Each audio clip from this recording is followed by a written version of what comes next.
What's up? It's Andy Grammer with Jag. Hi, this is Carly Rae Jepsen, and you're listening to Jag. Hey everybody, it's Joe Jonas hanging with Jag. This is Heather Knox, Playboy's Miss January 2012, with the hottest Jag I've ever seen. It's B.O.B. checking in with my homie Jag. So much swag with my homie Jag. It's the Jag Show podcast. All right, welcome everybody. I want to thank you for coming. Probably don't need the microphone tonight, but it makes for a nice effect, and I've got some visuals to show you as we go. Let me welcome you to So You Want to Launch a Podcast. Quickly about me, I was a radio DJ for 15 years, started my career in Burlington, Vermont, worked for a couple stations there, 92.1 KISS FM, 95 XXX. Came here to Detroit in 2011, worked for Channel 955 for about 18 months, went down to New Orleans to run a radio station with a very New Orleans name, Voodoo 104, for 3 years. And following that, moved back here and worked for about a little over a year at 98.7 Amp Radio before it became 98.7 The Breeze. So I'm going to start you off with some reasons to get excited about podcasts. This is current data. Conan O'Brien Needs a Friend. It's his new podcast. He gets 1 million downloads every episode. His TBS show gets only 300,000 that watch it. Pod Save America. Anybody here know Pod Save America? It's, for those of you who don't know, it's hosted by several former Obama staffers that worked for him in the White House, and they kind of riff about their opinion and perspective as to what's currently going on in the White House. So as you can imagine, it's pretty entertaining. They get 2 million per episode. They even have, they'll make fun of their advertisers in their commercials, and the advertisers don't care because 2 million people are listening. Over half of rookie podcast listeners, that's people that are new to podcasting, they are age 12 to 34. And for those of you who are in marketing, you'll know that that is a very difficult demographic to reach with traditional media. So podcasts are a great way to reach them. And finally, this is from Edison Research's Infinite Dial study that comes out every year. 14 million more people are listening to podcasts every week as opposed to just a year ago. So those are numbers to get excited about. And as with any good podcast, you start with a rundown, what you're going to cover in that episode. So I will tell you that we're going to do a little bit about podcasts. I'll give you some more podcast statistics. And then as far as starting your show, I'm going to run through the who, what, when, where, why, and how. And then some equipment explanations and recommendations of stuff that you might want to invest in if you're picking out equipment for a podcast. Anybody know what movie that's from? It's from James Bond, one of the James Bond movies. I don't know which one. I stole this from Joel Saul-Sehy, who runs the Stacking Benjamins podcast. It's a financial advice podcast. It's based right here out of West Bloomfield. Any James Bond movie, the first 2 minutes start with a car chase, something exciting, a big adrenaline rush for the audience. And that's how you should think about your podcast. The worst thing you can do is to start off with, hey, so here's what I had for breakfast today, and here's how you can follow me on social media, and please be sure to leave a review on iTunes. People who are listening to your show for the first time, little secret, they don't care. So start strong. And again, this is from Joel Saul-Sehy at the Podcast Movement Convention last month. In that first 2 minutes, there's a two-step combo you'd like to sort of employ. Eliminate friction, anything that's going to cause friction between your audience and listening. If it's bad audio, if there's inconsistent volume levels, if there's anything that's going to make somebody cringe and not want to continue listening to the podcast, you want to eliminate that. Finally, surprise and delight. You want to impress them in that first couple minutes. You only get one chance at a first impression. Marriott did a study. That's how long it took a guest to decide if they like a hotel. First 2 minutes of walking in. Before they get to their room, walk in the hotel, walk around the lobby, within 2 minutes, they've decided whether or not they like the hotel. That 2 minutes is key. That housekeeping at the end, all that stuff you hear in podcasts of leave a review in Apple Podcasts and follow me on social media and here's how to subscribe to my newsletter and maybe even in some cases, hey, buy this product that I'm hawking. If you do that at the beginning, you're not going to have anybody do any of those things. Think of it as a transaction. If you have given them something of value in terms of content for 15 or 30 or 45 or even 5 minutes in that podcast, you can ask them for something at the end after you've already provided them with something of value. If you have dedicated listeners to your show, they're going to listen all the way through. You can get all that stuff in at the end. But if somebody's checking out your podcast for the first time, and that's the first thing they hear, a lot of other choices when it comes to podcasts and entertainment in general. And also, if you don't impress them at the beginning, They might see you pop up in Apple or whatever their podcast app is later on. A year later, you might have fixed and worked out the kinks. Oh, yeah, I listened to that show. I didn't like it. I'm not going to come back. So, again, one chance at a first impression. It's a cliche, but it's true. Start at the basics. What is a podcast?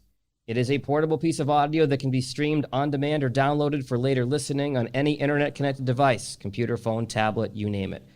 There's been some expanding of the definition of podcasts lately where it's including YouTube and video. In the strictest definition, a podcast is this. It's a piece of audio that you can stream or download. But whereas the podcast field is growing so exponentially, we're kind of widening the tent. And there are some people who consider video podcasts a podcast. So we're not going to exclude them. But in the traditional sense, this is what a podcast is, because this is how it started. Podcast came from the device used to listen to the very first podcasts. Some of you may have had one of these, an iPod many years ago. But if you think about a podcast, it really is a piece of storytelling. That goes a little bit further back to our friend right here. Why are they growing? Video is popular. Anybody, again, in the marketing in the digital space, you hear video, online video. And yes, it is growing so fast, especially with 4G and now 5G. It's so much easier to watch video on your phone wherever you go. But the thing about audio is it goes where video can't. You're at the gym, you're walking your dog, you are doing stuff around the house, you're in the car. I always say you shouldn't watch a YouTube video while you're driving, or at least you shouldn't. Or you end up like this lady right here, and she's probably in for a bad next 5 or 10 seconds because she's watching a video on her phone. So share of ear, this is part of Edison Research's annual study. They do a really big, giant study about what people are listening to and all the different pieces of it. Among regular podcast listeners, these are people that have listened to podcasts within the last, probably week or so. Last 24 hours in the fine print at the bottom. So people who are dedicated really into podcasting. And as somebody who worked in radio for 15 years, this was a little bit surprising and eye-opening to me. If you're really into podcasting, you're listening to podcasts 28% on the right there, more than AM/FM radio, 24%. Listening to podcasts more than listening to radio. It's the biggest slice of the pie on here. When you're talking about reaching people with podcasts and down the road, maybe even including advertisers on your podcast, this is percentage of people who have a household income above $75,000. U.S. population 12 plus, only 29% of people are at that level of income. But among podcast listeners in the same age group, 41% of people are listening to that income. So on the whole, podcast consumers have more income and thus more disposable income than the general population. Same thing with how much education they have. You can see on the left, the pink is the general population, 18 plus. The right at the teal is podcast people, 18 plus. As you go across, you see that the teal overtakes the pink as you go from college to a 4-year degree to even grad school and beyond that. So not only are they making more money than the average person, they've got a higher education as well. Very attractive to podcasters and advertisers. The assumption is that podcasting is a young man and young woman's game. In some ways, yes, but not entirely true. You can see that obviously there's a lot in 12 to 24, 25 to 54, and that's 2017, 18, and 19 if you can't see the fine print. But if you look on the right at age 55 plus, yes, it's a smaller percentage, but look at the growth. That's almost 50% growth from 2018 to 2019. There is an audience out there that's 55 plus that's listening to podcasts. So don't be afraid to exclude people on the older end of the demographic. I'll let you look at this for a second. This is podcast topics that consumers are interested in. Music is big, news and information, entertainment, celebrity gossip, food even, sports. Sports talk is, of course, huge in radio and now into podcasting as well. And you can see true crime on there on the left, too. That is growing exponentially. There's always been a fascination with true crime, even back to like the Dateline and 2020 days on TV. It's now in podcasting. In fact, a lot of you, anybody listen to Serial at any point? That was the first podcast I listened to, and the first podcast a lot of people listened to. But as you can see, there's topics all across the board for everybody. You'll see these numbers add up to more than 100%. This is people who have used any of these methods to discover a podcast. And this actually surprised me. Googling and searching the internet was actually the top on this list. 73% of people have found a podcast just by Googling or just by searching in a podcast app. Next is word of mouth. That's new school word of mouth, social media, and old school word of mouth, just recommendations from people you know, people you trust, friends and family, or other podcast hosts. These are all ways people have discovered podcasts. But at the top of the list, social media, word of mouth, and just searching online. This is an important number because that is the number of podcasts Google is indexing. Google is behind Apple in the podcasting game. Apple podcasts still represent about 70% of podcast listening in the US. Not as easy to get a podcast on an Android phone as on Apple. But Google is starting to include podcasts in search results. What they're doing is they're using their AI to transcribe the MP3, the audio file of the podcast, so that you can't obviously search for audio in a simple Google search, but if you search for a topic and that might come back as being discussed on a podcast, in your search results, you start to see YouTube videos and a bunch of other different things besides articles in your search results.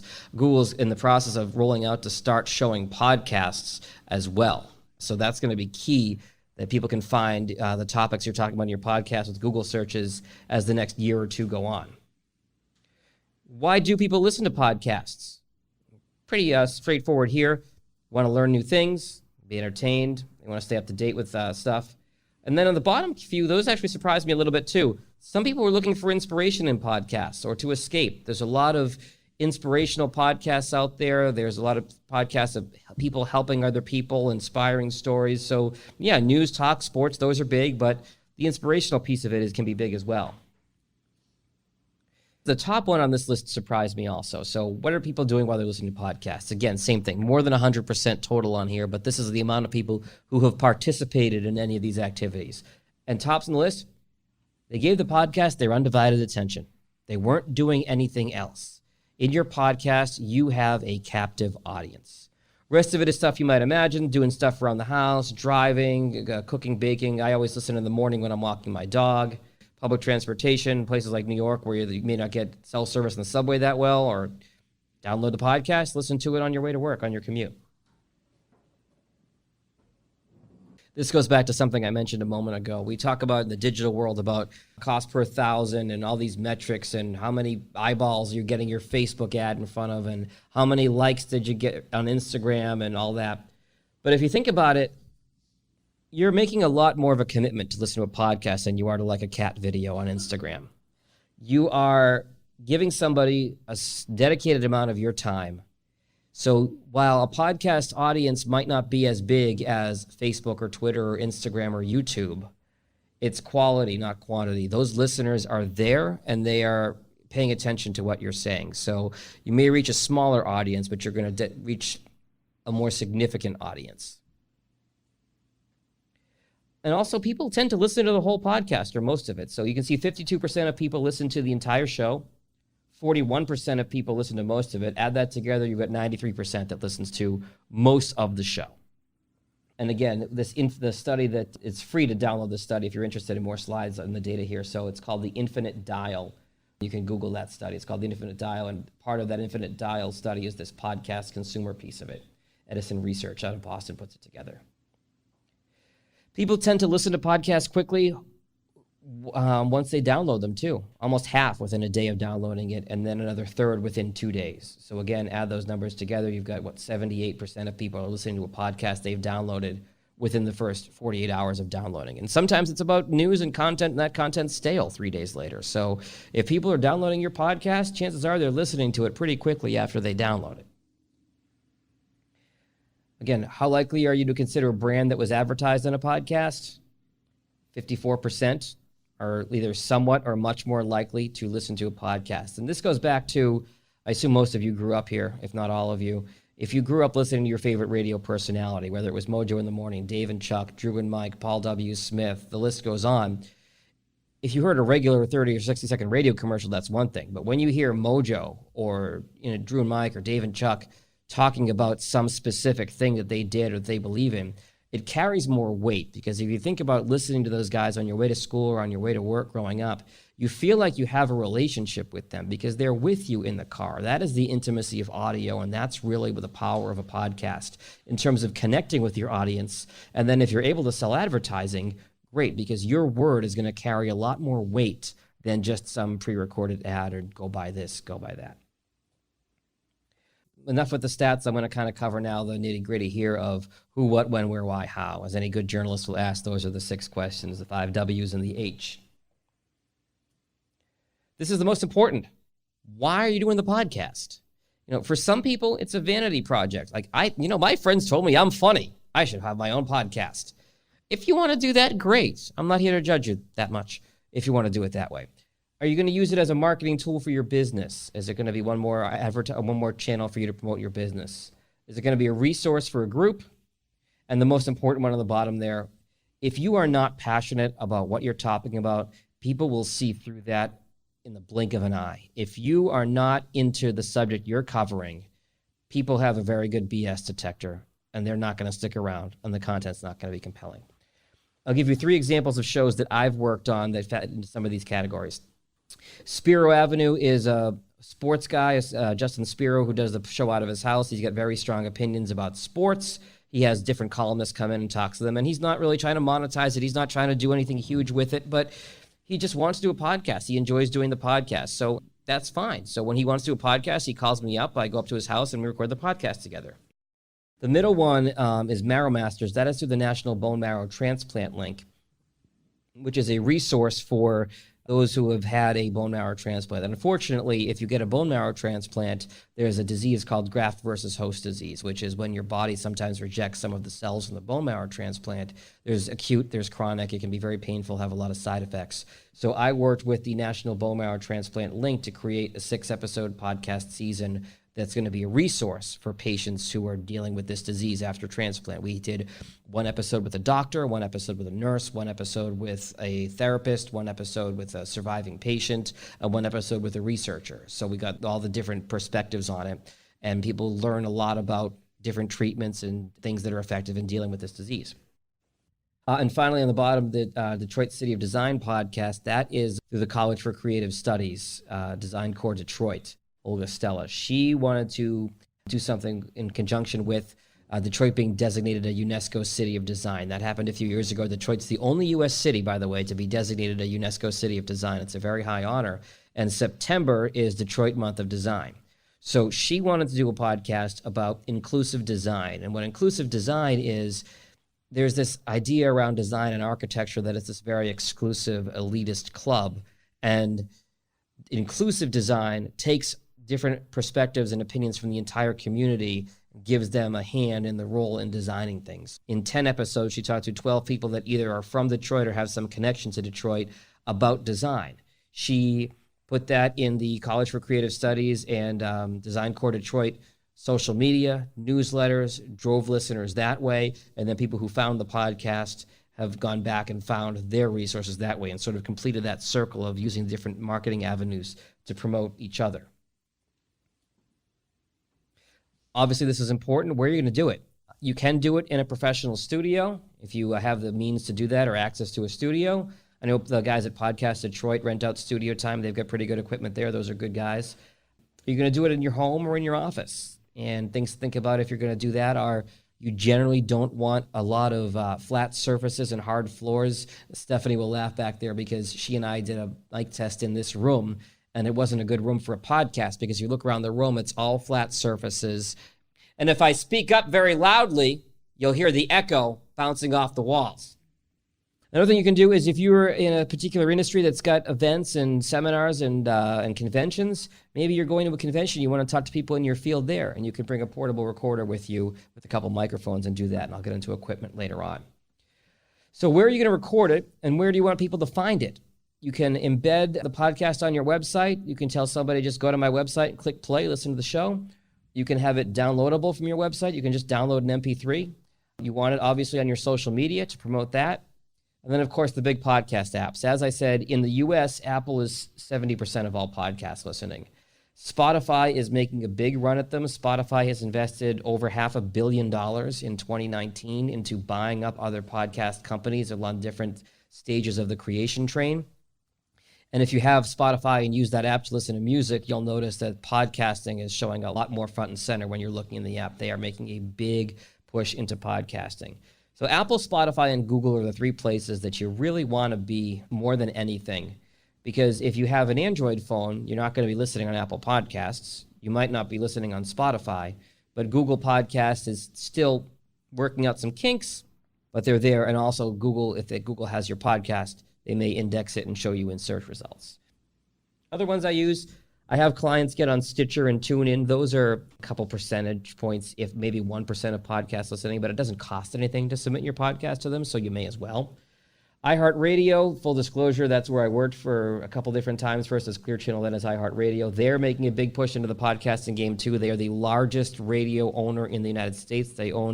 At their peak, they owned 1,100 radio stations across the U.S., and now they own still a fair amount. Locally, that is Channel 955, FM 98, WJLB, WNIC, 106.7, Wheels, and a couple other ones. So they're making a big push into the podcasting space as well. What's that?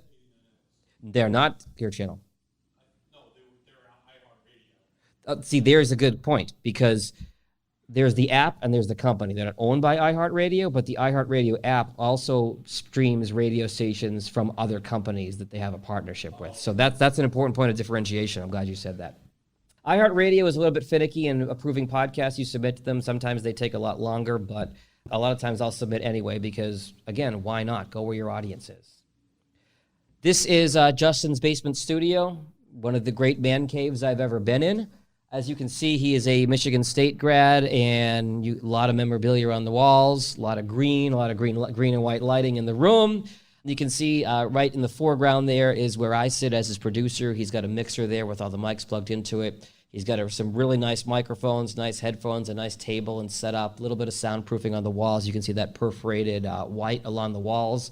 That's not a flat surface. When a sound wave hits that, it's going to get absorbed because it's not a flat surface and there's not going to be any echo in the room. And I'll get into some of this equipment later on again. But he had the ability to create a studio in his basement. He hired a professional company and put some serious money into it, as you can see, to build a studio. And if you have the ability to do that, or you're working to put together a podcast for a place you work and they're giving you a nice budget to do it, you can absolutely do something like that. Who is going to host your show? Is it you? Are you going to have any partners? Is it going to be multiple people? Who will your guests be, if any? Who's your target? And again, the bottom one is the most important thing here. Who am I speaking to? Why do they want this? So most of my radio career, I worked in top 40 pop radio, and in a couple different stations I was at, laugh if you want, and I'm going to date myself with this reference, but we had a cardboard cutout of Lindsay Lohan in the studio because our target demographic was 18 to 24-year-old females. So every time I turned the mic on, I was looking across the room at Lindsay, and I had to ask myself before I started speaking, does she care about what I'm going to say? If she doesn't care about what I'm going to say, I'm not saying it. So think about specifically who your audience is. And again, when you start a podcast, it's kind of, natural to think, I want to put this out there for the world. I want everybody to hear it. But think about who your target audience is. Think about who you really want to be speaking to in this podcast, and that will help you get more people downloading, streaming, and listening, and it may help you get advertisers down the road as well. And with that theme, what is the show about? That goes for your entire show, your entire podcast, as well as each individual episode. The bottom line, one of my early mentors in radio taught me this. Full disclosure, I am not a NASCAR fan. I've never watched a NASCAR race, but he told me that when you're doing a radio show, or in this case, a podcast, do all your work in the pit, so when the race starts, all you've got to do is drive the car. So the more you can prep and know exactly where you're going to go, how you're going to get there, the smoother it's going to be. And you'll find you'll have your own comfort level with this as you get into podcasting. You'll say, okay, I am a person who likes to have the podcast scripted out. Some people, when they do that, it sounds like they're reading. There are other people who just do bullet points and say, okay, in the first part, I'm going to talk about this with these 3 bullet points and this with these 4 bullet points and so on and so forth. Again, do all your planning in the pit. When the race starts, all you've got to do is drive the car.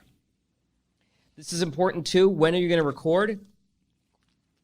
Whether that's booking studio time or booking your guest, anything like that. How often are you going to release episodes? This is important. If you want to build a following with podcasting, you want to have some consistency in your release schedule. It doesn't matter when you record it, doesn't matter when you edit it, but when you publish it and put it out.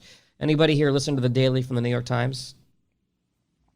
It is, I believe they're up to 8 million downloads per episode, which is more than the New York Times ever had print subscribers at any one time.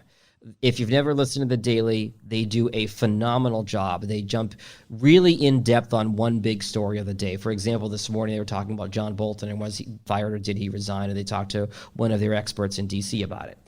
And I know for a fact that that podcast gets published every morning at 6 a.m., every weekday morning, 6 a.m. Eastern. So when I get out of bed and I take my dog for a walk, I know that that is going to be there for me to listen to. It's now become part of my morning routine.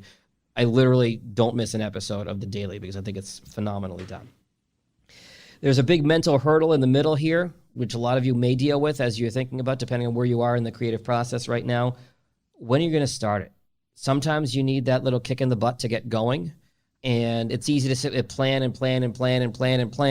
but at some point you've got to just jump into the pool and do it. So that is a mental hurdle for most podcasters to get over, actually starting it. And when does it end? This is important. What I do with a lot of my clients that I create podcasts for, especially if they're new to podcasting, is I ask them how many episodes they want to do. I'll say 1 season. And it's a finite number of episodes, and it's 3 episodes, or it's 5 episodes, or it's 10 episodes.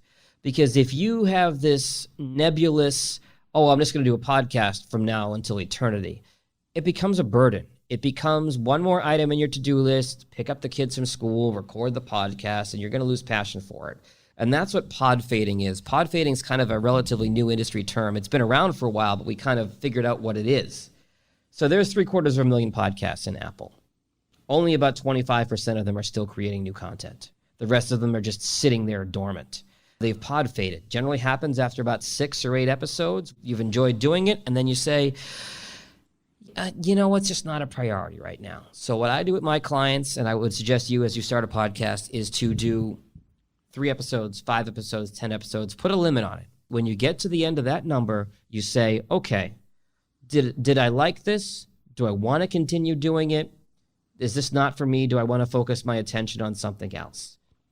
For me and my Jag Show podcast, I knew I wanted to start a podcast, but I didn't know what I wanted to talk about. So just to get the reps in, I did a first season, which I've now unpublished because I hate the way it sounds now that I have a little bit more experience. But I did interviews with just interesting people that I knew. And I did 6 episodes. And I talked to 6 interesting people who had great stories to tell, and I interviewed them.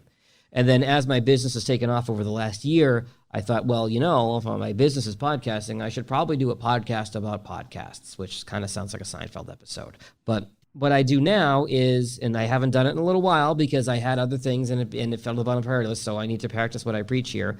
My season 2 was 5-minute Fridays. Every Friday I'd do a 5-minute podcast, what was going on in podcasting that week.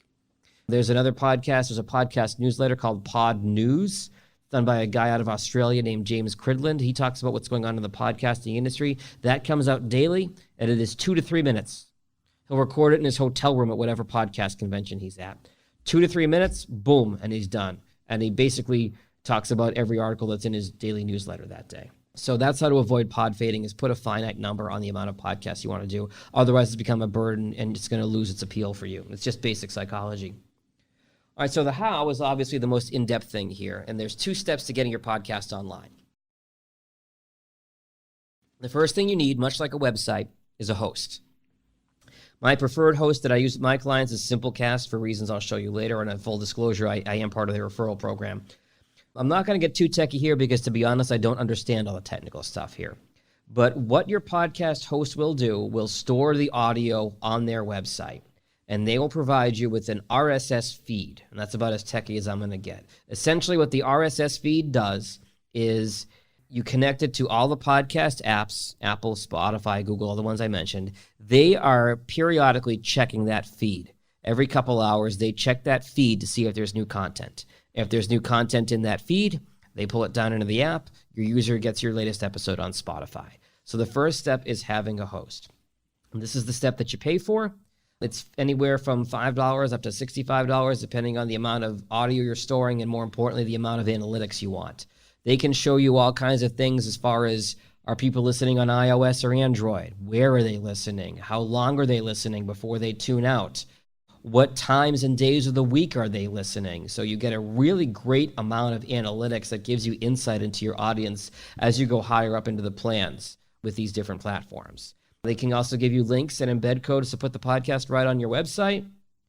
SoundCloud, I'm going to be a podcast snob here for a second. SoundCloud is free, and you can use it to host your podcast. If you're kind of just messing around with it and testing some stuff out, go for it. SoundCloud was not designed for podcasts. SoundCloud was designed for independent musicians to get their music out to the world.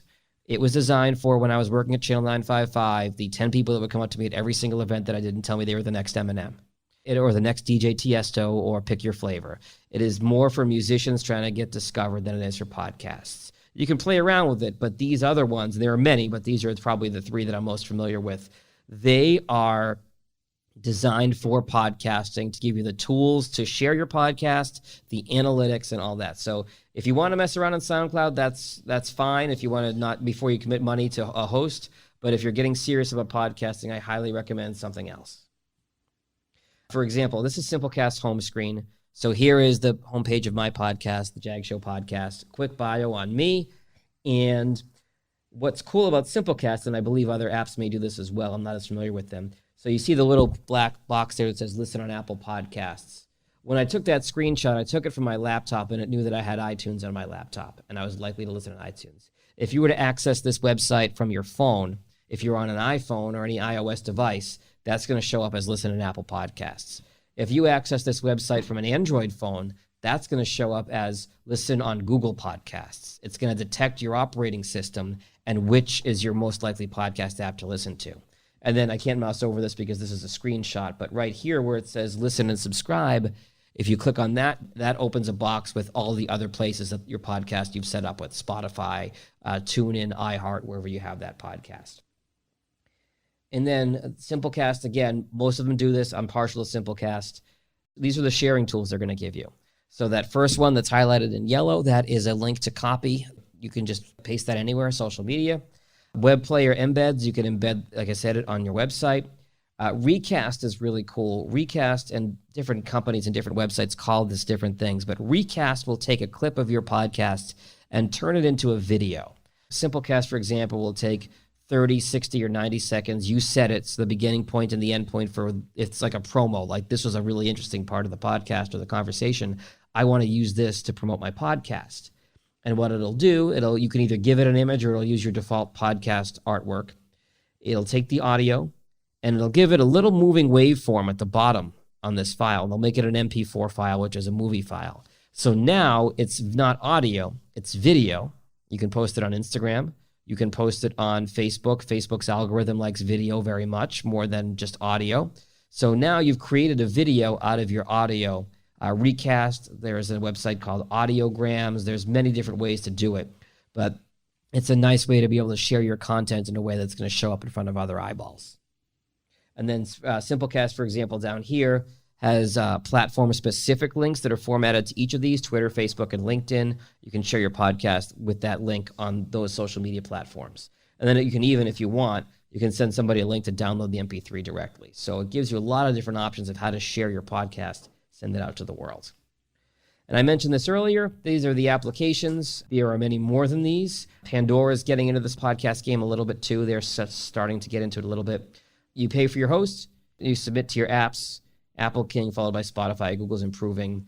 The two things you're absolutely going to need to submit your podcast to any of these apps are audio and a logo. So you need to have a logo. And for those of you who don't know, Apple has specific requirements for your podcast logo. It has to be square, not rectangular. It has to, because they want it to show up on iPhones and all their iOS devices. It has to be a minimum of 1600 by 1600 pixels and a maximum of 3000 by 3000 pixels. Apple is king of this game. They own 70% of US podcast listening. They can make some of the rules. And if you want it to be on Apple, your logo has to meet their requirements. They also need a piece of audio. If you want, you can wait and you can just upload your first episode when you're done. But what I like to do with a lot of clients is I like to have a trailer. And the trailer serves two purposes. One, it's just like a movie trailer. It can get you excited about the podcast. If someone doesn't want to commit half an hour to listen to episode number 1, maybe they click on the 2-minute trailer and you tell them what the podcast is going to be about. Also, The approval process for these apps is not instantaneous. Sometimes it can approve a show within hours of being submitted, sometimes days. When Apple gets really backed up, they can take up to 2 weeks to approve a show before they list you on Apple. So if you create the trailer first, you now have a logo, you now have a piece of audio, and you can submit that trailer to Apple and get a jump start on that approval process while you're working on episode 1, so that when episode 1 is done, you can submit it, because once these apps all approve you, it's as simple as uploading to your host, and it appears on these apps within hours. So once you're approved once, you're good to go. Also, and I don't have this in my slides, but it's worth mentioning, if you swear in your podcast, you can.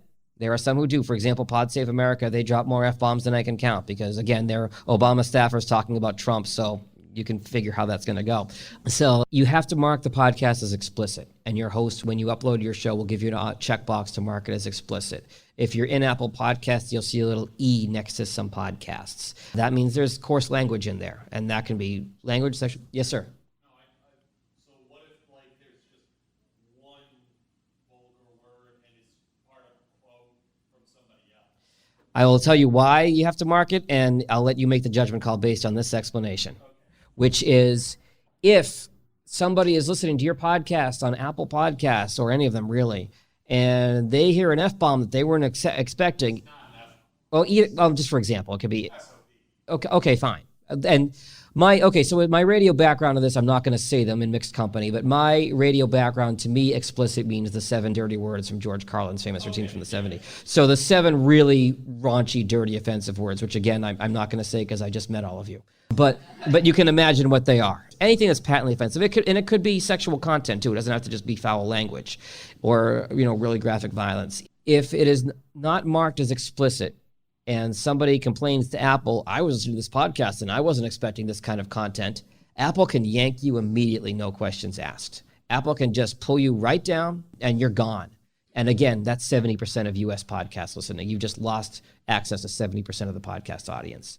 So if you think it's just fleeting, like a quote, somebody said something, and you don't think it's going to be that really offensive, you can make that judgment call to not mark it as explicit. And you can mark individual episodes too if you feel comfortable with it. It's a safeguard. And again, if it's explicit, that might mean one F-bomb, that might mean SOB, that might mean, the Pod Save America guys dropping the F-bomb 20 times in a 90-minute podcast. So it's important to mark your podcast as explicit. If you choose to, based on your content and your audience, make it explicit. Okay, we're going to get into equipment, which is probably, I assume, a big reason that some of you are here. I've got some equipment level recommendations at different price points to sort of help you out. You're going to need a recorder, obviously, to record the audio. And that can even be your computer if need be. You need editing software so that you can put it together. Or you can hire an editor like me. If you are going to talk to somebody that's not in the same place that you are, you need a platform, and I'll get into these later, like Squadcast, where you can record both sides of a conversation that are not in the same place. I will give you an example here of a trailer that we put together. As I mentioned, the importance of that. So the Detroit City of Design podcast, we went a different route in that we produced all 10 episodes before we released them.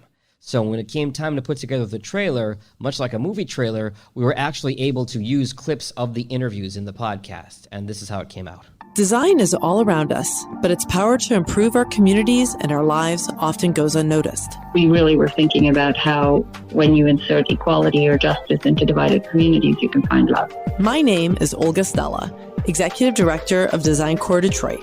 We invite you to a new conversation, one that examines the role of design in creating the conditions for a better quality of life and economic opportunity in cities. Hip-hop architecture is a movement to bring architecture closer to the people who actually have to engage it. In each episode, we ask great thinkers, designers, and city leaders to share their thoughts on how design practices can create the spaces, products, and systems that can benefit all people. Detroiters have always loved fashion, but we have an opportunity to build factories that are state-of-the-art and that are already sustainably planned. I feel like that's my duty as head of design for a major car company, is to keep that flame going and always make Detroit relevant as a maker of things that are cool. Detroit has a rich legacy of design and innovation, transforming the way the world has worked, moved, and lived. As the only UNESCO City of Design in the United States, Detroit is positioned to become a model for how design can drive inclusive growth. Subscribe to follow our journey as we hear insights from both Detroit natives and international designers. So that was 90 seconds. That gave you a good feel for what that podcast is going to be about. If you're interested in design, you're interested in architecture. And we took different perspectives. We had one of the voices you heard was a professor at U of M. One of the voices that you heard was Rolf Gilles, who is Chrysler, FCA's global head of design and kind of a rock star in the car and design business. And all these different people had these different perspectives, and we put that in the trailer. So we knew that we had all of these episodes, and that's the way we did our trailer. Obviously, you need microphones. I will spend a significant amount of time on that at the end because I know that's something people ask about a lot. Okay, your recorder. The Roadcaster Pro. This is the top of the line one. If you have a nice budget you're working with, it is actually what I have in front of me right now. And this is from their website. This is I call this my studio in a box. When I record with a client, I bring this to a client. Stephanie's actually seen me bring this to a client that we work with together. This has up to 4 microphone inputs. You can have 4 people in the room. It has a USB input if you've got somebody on Skype or Squadcast or one of those. Next to that is a hardwire plug for a phone. Next to that is a Bluetooth connection. I was playing music off my phone off Spotify when you walked in. And then the last one here on the right, these 8 buttons on the right, they can be your open, they can be your close, they can play whatever you want. That's how I just played the trailer, was just with one of these hotkeys over here.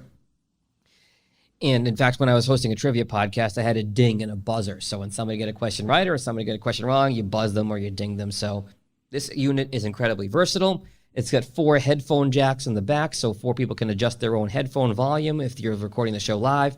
If you were in a situation where you were doing a live recording of a podcast, it's got outputs to speakers.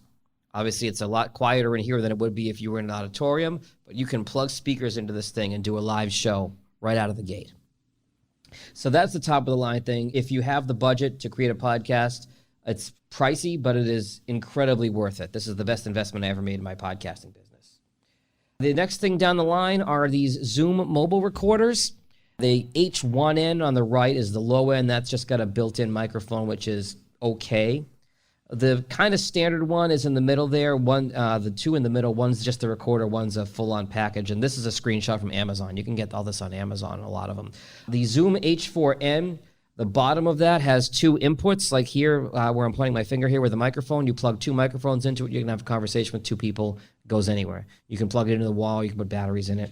The Zoom H6, where that says 4-track, that's got 4 microphone inputs and then additional ones. So these are all pretty good. And actually, the podcast that Stephanie and I work on together actually started the podcast using this before this came out and we got this. So the Zoom is good. It's also got, you can see on the end, those are microphones on the top of it. So the quality isn't as dynamite, but it's still usable. If you're in a situation where you're in a crowded area and you just kind of want to, the old news reporter stick the microphone in somebody's face thing, you can use that for here. So the Zoom recorders are also pretty good, and they start at $100. You can go up to $300-$400 on them if you're doing any kind of recording out in the field. Other ways to do it, you can plug a microphone in your smartphone or your computer. That's fine. Smartphone without a mic if you have to. A built-in laptop mic if you really have to. That is decreasing quality as you go down that list. So, for example, this laptop here has a microphone somewhere in here. If you just think about the basic physics of it, if you are about yay far from your laptop, it's got all that noise from the room to pull in along with your voice. Unless you really want to talk like this into your laptop the entire time that you're talking to your guest, and that's not going to be comfortable at all. Editing software, there are a lot of different options here. This is just part of the list, but these are the ones that I'm somewhat familiar with. Please, please, I mean, really, no, hang on, please, do not, ever upload a podcast to the world that's just the way you recorded it, and the way you edited it, because it will be painful. In fact, I'll give you an example. This is a financial podcast that I recorded with a financial advisor. This is the before. I think so. So let me ask you this then. You said that it doesn't always work and makes sense to use an annuity, but why should people use annuities, and what are the advantages of doing so? I'm sorry, you have to repeat that. For some reason, Siri kicked in. Oh, okay. Took over the controls. So Philip, you mentioned why sometimes an annuity isn't always the best move, but why should people use an annuity? What are the advantages to doing so? Well, there's several fold. One is that on an equity index, you can get some market performance or participation without any downside risk. Could anybody follow that? Exactly. A little bit. Here's what it sounded like after. Again, kind of a dry topic to begin with, in all honesty, but here's what it sounded like after we edited it.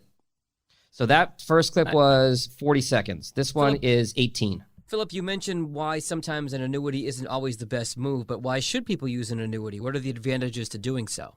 There's several fold. One is that on an equity index, you can get some market performance or participation without any downside risk. A lot easier to follow, a lot less painful as a listener. Your listener is committing a certain amount of time to you to listen to your podcast. Respect the time they're giving you. And when you're editing, the way people speak, sometimes runs into the next word, and sometimes you can't make that edit. And that's fine because that's how people talk. Generally, when I edit a podcast, I will take out about 80 to 85% of those crutch words. The way that I decide whether or not I take them out or not is if it's an easy edit. If the edit is just too tricky and the words are running together and it's not going to sound natural, don't do it. There's also the artful ums, one of the seminars I went to at the Podcast Movement Convention last month. Some ums are good because if you ask somebody a question and it's a really insightful, deep question and they have to think about an answer, and you want your audience to know that, okay, you caught them off guard and they really had to think about it. Wow, that's a really good question. There's value in that because that's context. It's all about the context. If it's just regular speech and regular conversation and people are just kind of stumbling their way through it, that's one thing. But if the indicates emotion or thoughtfulness or something like that, it's worth keeping. Not all ums are bad. Okay, to the software now. Logic Pro is an Apple-based software program. A lot of people use that, and that'll run you about $200. Pro Tools is what a lot of recording studios use, high-end recording studios that record musicians that have often instruments with them. Adobe Audition is the one that I use, and part of the reason I use that is because coming up in radio, I've been using that program for 15 years. It was cool at it, and then Adobe bought it, became Adobe Audition. And then sadly, they got big enough to the point where they now charge a monthly subscription fee and you can't just buy the software. But for me, that $22.50 is worth it because every month it's the best program that I've used. I'm most comfortable with it. A lot of people use Audacity. Some of you may have used it or may have heard of it. That one's free. I personally hate Audacity, but only because I'm used to another program. There are people who love Audacity and make great sounding podcasts with Audacity. So you can try it and see what you like.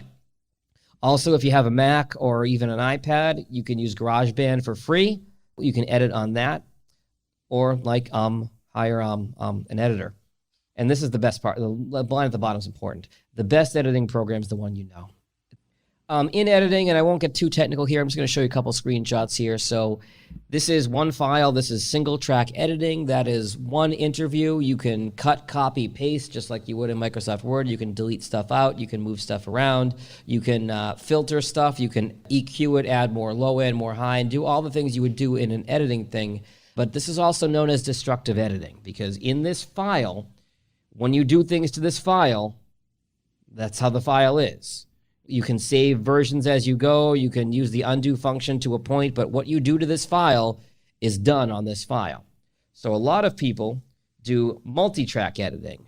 This is, looks to be about a 20-25 minute interview that I did.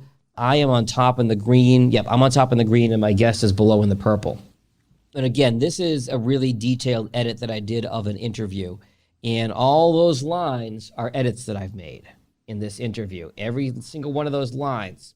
So this is non-destructive. So when you put the file onto different tracks in a multi-track editor, when I started, that was one green block for me and one purple block for her. And I went through and I deleted ums and ahs and likes and you knows and breaths. And an important point about breaths, by the way, while I think of it, a common rookie mistake when it comes to editing is to delete breaths out of a conversation. If you take every breath out of a conversation, there's no breaths in between sentences, and the conversation is going to sound like this. There's not going to be a natural flow to it. One sentence is going to run to the next. That's really not going to sound natural. It's probably going to annoy some people as they listen. But on the flip side, between every sentence, hearing is quite distracting too. So the answer is lower the volume on the breaths. If it's not a very loud breath, you can lower it 10 decibels. If it's a very loud breath, you can lower it 20, 30, and it will have a normal flow to the conversation. And those, even if you silence the breaths, which there's different schools of thought on whether you should or shouldn't, but it will leave those natural pauses between sentences there, and it will still sound like a normal conversation. So in the multi-track editor, all the changes we're making are going to be combined into one file from here. So anything you take out, you move around, anything like that, that is not affecting the original source file. So if you do something and then you say, oh, I shouldn't have done that, you still have the actual file to go back to, and you're not destroying anything in that file. This is a high-end program that I use. I don't know if you can see on the right there, but it runs about $400. Izotope, spelled Izotope, makes a program called RX7. There's high-end editing things on here like breath control, and none of these are foolproof. You've still got to go through your file afterwards, but breath control will lower the volume by a level you set on the breath, so you're not going through every single breath manually, but you've got to play with it to set it just right. De-bleed, if you've got two microphones that they're picking each other up, it kind of pulls some of the bleed out of that. Declip, when your voice gets really hot, too hot for a microphone to handle, into the red, so to speak, that's clipping and it causes distortion. It can sometimes fix that. Can sometimes take the hum out of a room if you're sitting near like a computer fan or something like that. De-esser, sometimes people's S's, depending on the voice in their microphone, really come through a lot and it can be distracting. De-plosives. Plosives are hard consonants like, and I'm going to move my pop filter out of the way.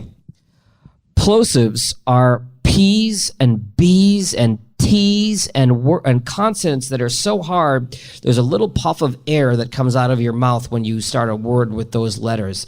And so if you think about Peter Piper picked a pack of pickled peppers, you can hear that puff of air coming out of my mouth into that microphone and picking up. So there are different accessories used. I have a pop filter here.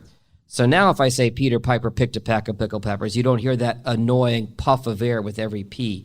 Another way to avoid that, if you don't have one of these, is to sort of talk into your microphone at more of a 45-degree angle. That can cut down on those plosive consonants as well.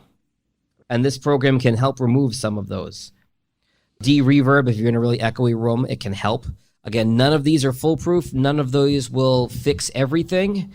It is much easier to fix in pre than it is post. It's much easier to make your room sound right, make you and your guests sound right, than it is to fix it after the fact. Stuff can be fixed, some stuff can't be fixed. So it's best to try to get that sound just right when you're starting out. So we talked about this remote recording software. If you're not in the same place as your guest to record a podcast, don't use these. It's very common to use Zoom video conferencing, Zoom.us. That's great if you're in a boardroom and you're talking to your office in Tokyo. Skype, kind of the same thing. If you want to call mom and show her a picture of the baby, video of the baby, that's great. Or Ringer is the same idea. But these, without getting, again, too technical, these applications don't record audio at a high quality. And so the cliche is garbage in, garbage out. If it doesn't go in with good quality, you're not going to have good quality in your final product. Better quality are these three. Zencastr is one that I'm not familiar with, but it gets a lot of good ratings in the podcast community. I use Squadcast. Full disclosure, I'm not compensated by Squadcast in any way, but I love their platform. What's unique about Squadcast is it records both sides of the conversation locally. So if I am on my computer here in Detroit and talking to Stephanie and she's in Chicago, it's going to record me through my computer on my machine. It's going to record her on her computer on her machine. So if there's any buffering with your internet connection, it's not going to affect those two recordings because it's recording locally and not relying on the internet to do it. And then what it does in the background, it progressively uploads to the cloud. My tech speak right. Progressively uploads to the cloud. So as it's recording you, it's uploading to Squadcast that recording as you're going. So if we're 10 minutes into a 30-minute conversation and my internet goes out, we still have that 10 minutes. We don't have to go back and re-record it. It's already saved and already there. So Squadcast, any of these are much higher quality. A double ender, I didn't know what that was when I first heard it. A double ender is each person records on their own end separately, and then you put the two files together. So those of you who have listened to the Daily, they'll talk to their reporters in South Korea, Egypt, the Middle East, DC, New York, you name it. And there's sometimes they include the audio at the beginning of the host, Michael Barbaro, calling these people. And for months, I was trying to figure out how is he talking to them on the phone? And they sound so crystal clear. They finally revealed how they do that. The guest has two phones. They are having the conversation on this phone, and they're using the voice recorder on this phone. And so all they do is when the interview is over, goes on the phone, uploads the file by email back to New York, and the producers take that file, put it with the recording locally of the host, put it in a multi-track session, and create the show. Now, granted, they have a team of about 20 people for every episode, and you may have a team of one. But if you are somewhere they don't have access to a good quality microphone or recording, that's the way to do it. Talk to them on the phone, have them record it, and send you the file. So that's another option. This is important because most people have not been in front of a microphone. This goes for your guests and also you. I'm going to run through this real quickly. Whichever platforms and recording software you're using, restart your computer because you never know what's running in the background on your computer that's tying up resources. Try to lose any background noises if you can. Make sure you've got a good quality internet connection speed. If possible, and you can plug in for your internet connection, do that. That's going to be a lot more reliable than Wi-Fi. If you've got to use Wi-Fi, try to make sure it's a good quality Wi-Fi signal. But again, corded is better than Wi-Fi. You want to make sure that the audio quality is good. Mic technique, I'm going to show you something here in a second. And this may seem obvious, but it's not to a lot of people. They've got to be wearing headphones or earbuds because if you're talking to them on the computer and they're using their computer speakers, their microphone is going to pick you up as it comes out of their speakers. And it will create, at worst, feedback, at best, an endless echo that when you try to take it out in post-production, if you're not like me, you'll pull your hair out. Another important thing is record level. So some people ideally will stay at the same spot in front of the microphone. If you get excited and you yell and you laugh, that's not going to be good. But if you lean back as you laugh, that's going to be a little bit better. It's going to be a more consistent recording level on the mic. Same thing if you're talking about a very intimate story and you're talking about something that you're kind of lowering your voice and speaking at a lower volume, you just want to lean into your mic a little bit more. Turn down your earbuds. And again, this may seem obvious, but it's not obvious to your guests. If their earbuds are too loud, same thing as the computer speakers. That microphone is going to pick you up out of their earbuds. So they can't be listening to you too loudly or it's going to feedback and you may not be able to use that recording. Maybe an office, it may be a closet, but for our purposes, when you're recording a podcast, it's your recording studio. Different rooms in the house behave differently. You ideally do not want to record in your bathroom with all that hard tile counters and bathtubs and that sort of thing. It's going to be really echoey. Kitchen doesn't always work out as well. Living room might be okay if you've got, couches and a lot of soft material around you. There are some people who actually build a little pillow fort of couch cushions around them to cut down on echo. There are some people, if they have a walk-in closet or even a non-walk-in closet, they'll sit on the floor of their closet and record their podcast because you've got enough clothes hanging around you that the audio and the sound waves are going to be absorbed by that soft material and not bounce off something hard and echo. Speaking of 45-degree angle, I covered that. Proximity effect is the case with most microphones. I'm going to take a sip of water. I'm going to show you what proximity effect is. Most microphones, you want to speak within about 3 inches of that microphone or even closer. It's obvious that as you get further back from your microphone, you're going to be quieter. But you also lose part of the audio in your voice. When you're really up on the microphone like this, you can hear the bass in my voice and you can hear a full sound. As I back away, not only do I get quieter, you're actually losing the bass out of my voice. Most microphones are set up for you to be right on them. So you want to be right on that microphone, and it's going to pick up the full frequency spectrum of your voice, the high ends, the low ends. You want to be right up on that thing to make it sound good. If you have a guest who's kind of doing this as they're talking around, it's going to drive you crazy in post-production. But ideally, you want to coach your guest to be right up on this. And again, that's why a laptop microphone generally isn't good, because it'd be really awkward to get this close to your laptop microphone. All right, let's get into microphones. 2 types of connections, USB and XLR. If you want to plug directly into your computer to record, USB is pretty straightforward. I'd assume most people in the room know what a USB connection is to their computer. The XLR, that's the little 3-prong on the right. That is the microphone that I'm using now. XLRs are better quality than USBs. You can sound okay on a USB. It's not ideal, but you can do it. And most people aren't going to be able to tell a huge difference. XLR is just going to be more fuller. It's going to have a better sound. And you can plug into a recorder like this, one of those portable Zoom recorders. Or if you want to have an XLR microphone, it's a higher quality microphone, you can either get an adapter that's going to go XLR to USB into your computer, or you can get a little box that you plug your headphones and your mic info into, and then that's got a USB connection to your computer. XLR microphones are generally better, and best to use an XLR connection when you can. So there are 2 types of microphones, also dynamic and condenser, that I'll explain. And this is a little techie, but it's worth knowing. Dynamic microphones, and this is a dynamic microphone, they don't need any kind of external power source. You plug them in and they're working. You plug the cord in and they're working. If you're in a noisy environment, it's less sensitive to distant sound. As you can see, it picks up near sound more. A couple of you guys that were asking questions, I don't think the mic even picked it up because you were further away. So it's near field weighted. It's more weighted to the near field, and it can often handle something high end if somebody gets excited, yells, or screams. But again, easy to sound off mic. I'm not moving very far off the microphone, and you can kind of see the difference. It's very quick. It's a very fast drop off as I just move a couple inches to my right this way. The opposite of a dynamic microphone is a condenser microphone. They require what's called phantom power. So if you ever have any kind of a mixer or board, you see 24V on it, 48V, or phantom power, that allows your mixer or your board, and this has it too, to feed power to that microphone.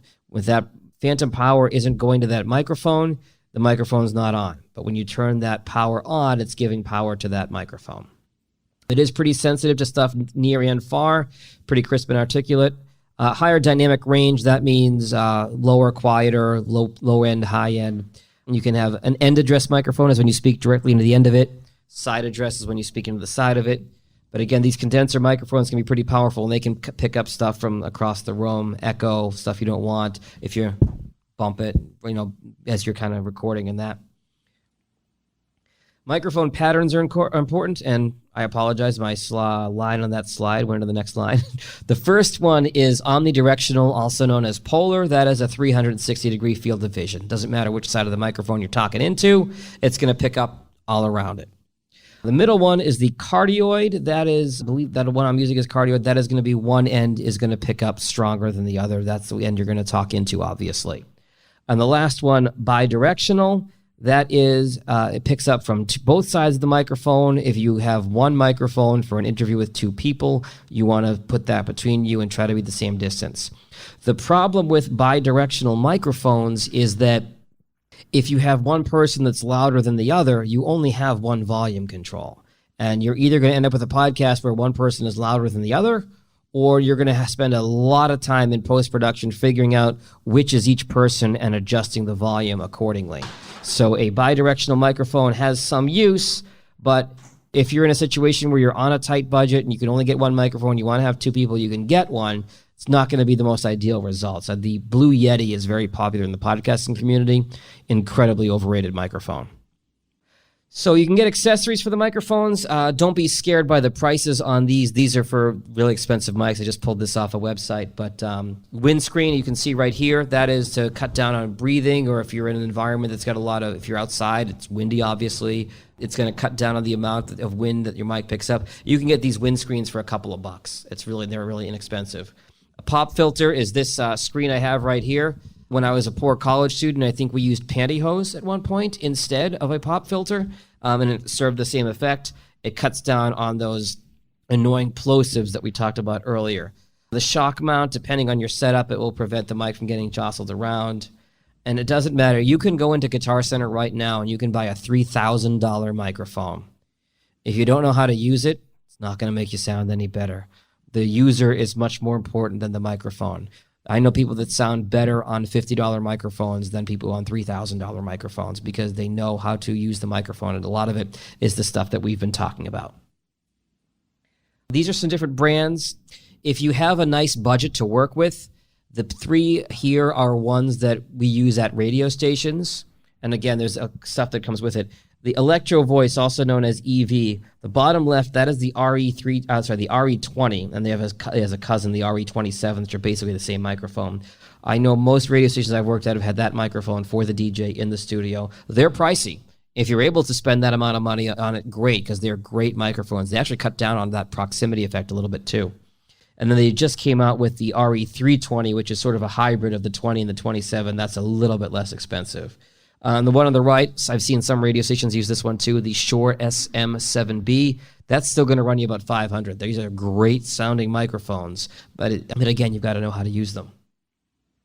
This is what I recommend for my podcast clients when they start out. What I like about these two microphones, the ATR 2100 and the Samsung Q2U, they have two connections on them. They've got a USB connection and they've got a XLR connection. They're versatile. And they typically, as you can see here, will run you $50 or $75. A lot more affordable. They'll plug directly in your computer by USB, or if you have a recorder or a system like this, you can use the XLR to make it sound even better. And again, you can shop for deals on Amazon. Good microphone brands. Rode is an Australian microphone company. They're the one that makes this box that I'm using right here. Audio-Technica, Samsung, Shure, EV, those are all good brands. I'm not a fan of Yetis, because I think they're more for people who don't have an audio experience and just want to do a podcast and get whatever's trendy. I'm not a big fan. If you have a Yeti and you like it, I'm not going to judge it. That's fine. Everybody has their own flavor. Do what makes you comfortable and what you like, but I'm not a fan of the Yeti microphones. Sadly, in 2019, there are not a lot of brick and mortar stores left to go get this stuff. And I know that's true of a lot of things. Guitar Center is going to be your best bet. Anytime I've gone into Guitar Center, the staff there, extremely knowledgeable, extremely friendly and helpful. Any problem I've ever had, everyone. So that's cords, microphones, recorders, you name it. Anything that I've actually physically bought, I've bought at Guitar Center. You can also get most of this stuff on Amazon.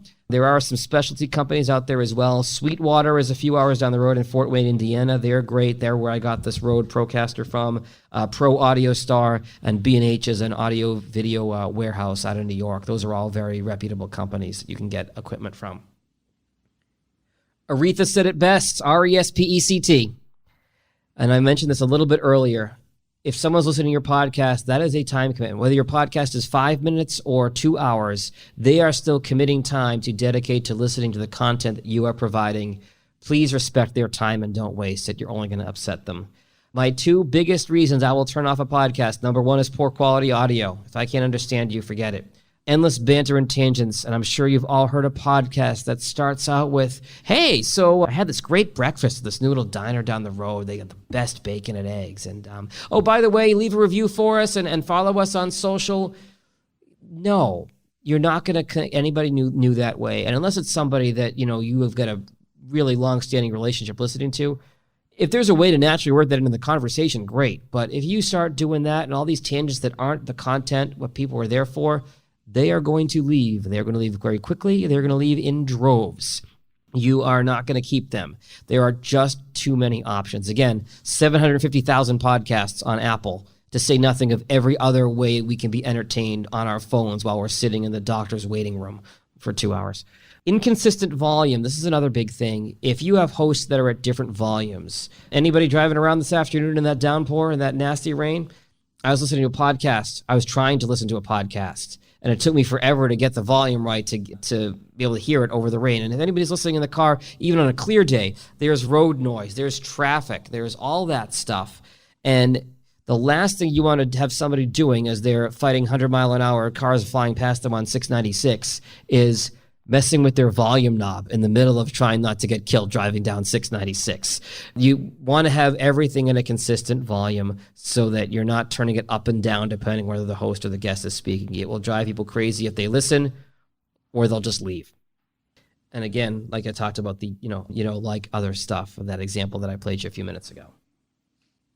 All right. When you put out an episode within that first month, if you get more than 136 downloads, congratulations, you are in the top half of all podcasts. There are a lot of podcasts that don't do very well. It doesn't take much to get into that top half of them. If you do really well, if you get 1,100 downloads, you're in the top 20%. You get more than 3,200 downloads, you are in the top 10%. Not a lot of people at the top, but if you can get there, great.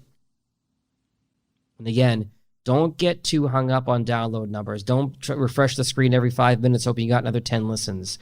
You can really create a brand and do well with a podcast. With 10 listeners to a podcast is better than 100 Facebook likes. Even doesn't always seem that way. Number one question I get asked, and it depends. That's my answer. It depends. I've mentioned the Pod News newsletter that comes out every day. That's about 3 minutes. I've done my 5-minute Friday Jag Show podcast.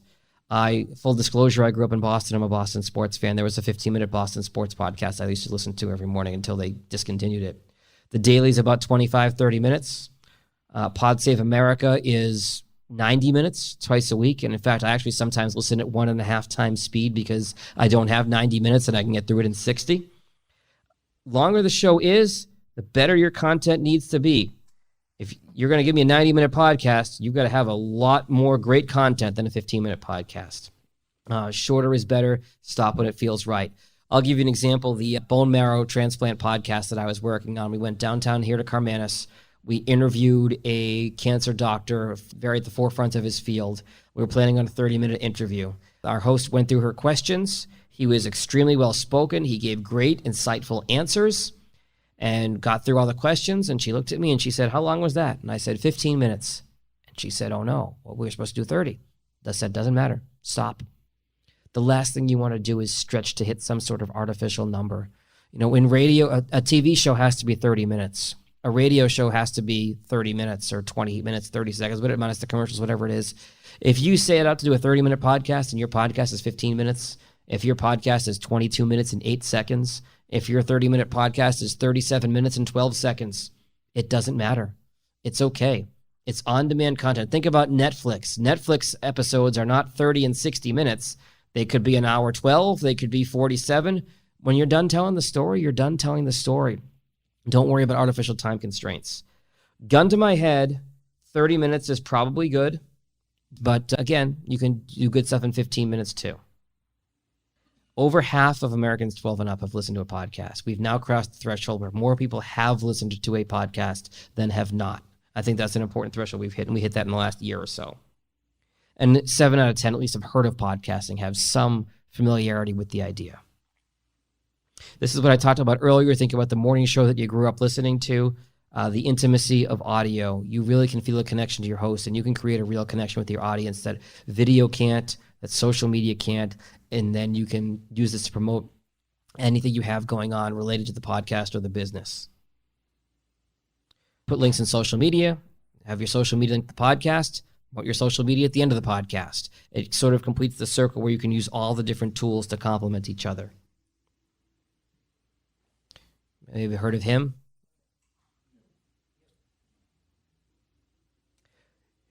You're not going to make $75,000 an episode. You might catch fire. You might go viral. And if you do, great. But think about how many people wanted to be a baseball player or football player growing up. Odds are not in your favor. It might happen, but focus more on the other stuff. There is a podcast, forgive me here for the content, but there is a podcast called My Dad Wrote a Porno. And it is a British guy whose 70-something-year-old dad decided to start writing erotic literature. And he decided to get his 2 college best friends, his female best friend and his gay best friend. And every week, the 3 of them sit around a kitchen table and he reads out loud a chapter of his dad's erotica. It's horribly written. They make fun of it. It is hilarious. If you're squeamish and raunchy stuff is not your flavor, don't bother. But he had an idea, put it together, and they're getting millions of downloads. They're doing live shows all over the world. They're doing live shows in the US. They're doing live shows in Australia. They're doing live shows in England because They had an idea and it went viral, just like anything else. They had something that caught fire. They've got sponsors. They've got merchandise. The people are downloading the actual original books that his dad wrote because they became fans of it through the podcast. So anything can happen. Anything can go viral. You don't need me to tell you about that in the context of podcasts. You know that's true anyway. So you might make some money, but the connection you're going to make can't always be measured in money. People say, oh, how do I make money doing this podcast? You might not make money out of the gate doing the podcast. You might not ever make money doing the podcast, but it can be a valuable marketing tool and a valuable way to connect with people, whether if you're doing it personally, connect and build a community, or even if you're doing it for your business, a way to create a community there as well. Who can tell me what this is? That's right. Finally, if you're interested, I can help you create a podcast. I can come to you. I can record on site with you. I can produce the podcast, edit it, add any background, intro and outro music, give you a professional voiceover for the front of it, set you up on Simplecast, another podcast host, and all the podcast apps. Come see me afterwards if I can help you create your podcast. So that is my plug. And thank you for your time. Appreciate it.